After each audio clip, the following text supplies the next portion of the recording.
In the game right now we have the Blade and Bone event, which has a bunch of extra challenges, which I had a lot of fun with, so I thought I'd record the hardest battle in it and how I managed to do it. It was a pretty close one, I had to really figure out how to do this, and one of the key things was realising that the two featured Titan families actually have boosted power by 100%, so they're a lot stronger without needing to be boosted in the battle and stuff. Now for this I don't actually have a good Reaver for it, so I'm not going to use him. But I do use the healer, the shaman. So I use the Solon Hazel technique to basically get a bunch of extra CP. That allows me to get Arden out very early on, which you need to do so he can like charge up. I specifically delayed and timed that ability use of Cinder so it got one of the enemies that was on full HP so that I could try and take them out, because as you can see, one slipped through to fight my Calyx, but if more had slipped through, Calyx would have died. These enemies, they hit the entire column when they attack, and with this technique I could just about get enough CP to deploy Ceres in time to block this bottom row. Because as you can see, I'm trying to get as many Titans down as possible to get that DPS going out, but I need those blockers out there.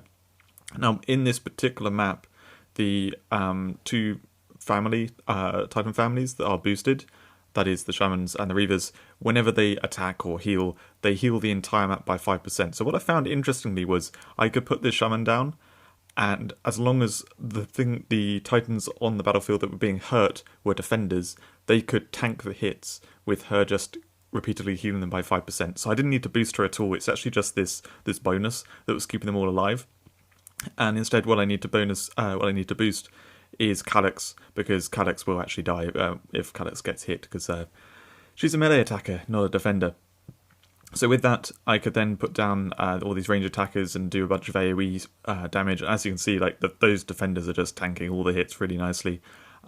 Defenders just do so much better than anything else for surviving. And by staggering where I've deployed them, none of my range stuff is going to get hit at all. I actually forgot I was going to sell Solon and deploy Septimer. I can't remember exactly when I do it, but the technique was meant to be a bit earlier on. Also, you might have noticed there, 3 enemies went through to Calyx. Luckily the ability use, though, took it out. I just turned auto ability on at some point, because once I'm set up in this, I knew that the technique did work. I didn't need to time the ability uses. It was just that one at the very beginning with Cinder. But yeah, all of that pretty tight.